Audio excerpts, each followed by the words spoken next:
On considère le chef d'entreprise comme un homme à abattre ou une vache à traire. Peu voient en lui le cheval qui tire le char. Winston Churchill. Avec cette citation, on est au cœur même de l'objet de Contact Entreprise.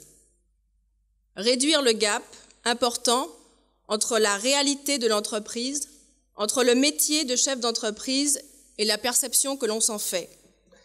Beaucoup d'idées reçues et préconçues subsistent encore, faisant de l'entreprise un bouc émissaire plus qu'un partenaire. Et pourtant, l'entreprise est plus que jamais la clé de voûte du développement. Avec une croissance molle, avec des collectivités en situation de crise financière, pour la plupart en sureffectif, avec une commande publique qui ne peut plus assurer le même volume qu'auparavant, avec une hémorragie démographique sans précédent, avec un chômage des jeunes qui flirtent toujours avec la barre des 50%, c'est une véritable mutation économique et sociétale qui doit s'opérer. Une mutation où, pour se développer, la Martinique, qui jusqu'alors s'appuyait sur les ressources publiques, devra compter de plus en plus sur le secteur privé. Aujourd'hui, plus que jamais, la Martinique a besoin de toutes ses forces vives, de tous ses talents, de toutes ses entreprises pour construire son avenir. Aujourd'hui, plus que jamais, nous devons libérer l'entreprise des préjugés, des perceptions négatives qui entravent son plein potentiel.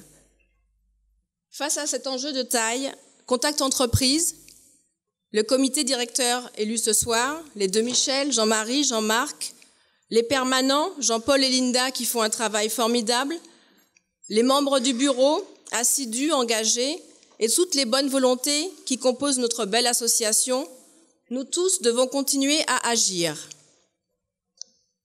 Nous allons continuer à dire ce qu'est l'entreprise et ce qu'elle n'est pas. L'entreprise, c'est une unité qui crée de la richesse et de l'attractivité pour un territoire. L'entreprise, c'est un lieu du vivre ensemble. C'est le partenaire indispensable des politiques publiques.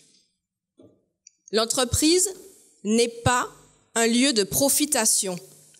Nous allons continuer à faire voir la réalité des entreprises martiniquaises, les innovations dont elles font preuve, leurs performances, la pugnacité qu'elles doivent déployer et toute cette nouvelle génération d'entrepreneurs qu'il s'agit de soutenir. Nous allons relayer les messages clés des organisations entrepreneuriales du territoire dans un esprit d'ouverture et en privilégiant l'intérêt général de l'entreprise. Nous allons continuer à construire les passerelles en direction des écosystèmes qui composent le paysage martiniquais du pouvoir.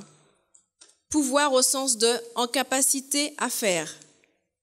Les représentants de l'État, les élus, les cadres territoriaux, les acteurs institutionnels, la presse, les jeunes, les enseignants, le monde sportif, les associations de quartier, etc. La liste est longue. Nous allons continuer à contribuer au débat d'idées, à faire entendre la voix de l'entreprise, car l'entreprise est un acteur clé de la société. Enfin, nous allons continuer à rassembler ceux qui veulent réfléchir avec nous aux directions que doit prendre notre développement économique, comme nous l'avons fait en organisant les ateliers de la mer, de la canne, du rhum et du BTP, ou en publiant le livre bleu, le livre orange et le livre gris. Nous avons donc du pain sur la planche, mais je sais pouvoir compter sur vous tous pour alimenter et mener à bien nos actions.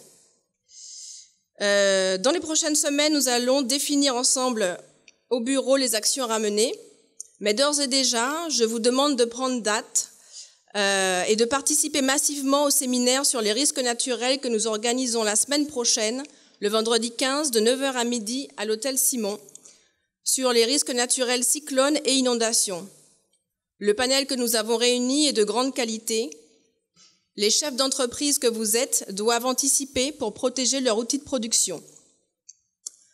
Nous travaillons également à l'organisation dans les prochaines semaines d'un grand forum qui devrait véritablement faire date. En effet, notre conférencier sera le directeur de la prestigieuse Cité du Vin de Bordeaux, Philippe Massol. Cette conférence devrait nous inspirer puisque nous produisons en Martinique le meilleur rhum du monde. Je vous rappelle également que notre bureau est ouvert à tous. Nous nous réunissons chaque semaine et donc toutes les bonnes volontés sont les bienvenues. Car c'est ensemble, avec tous les acteurs du monde entrepreneurial, que nous pouvons espérer une Martinique forte de ses entreprises et des entreprises fortes de leur Martinique. Merci à tous.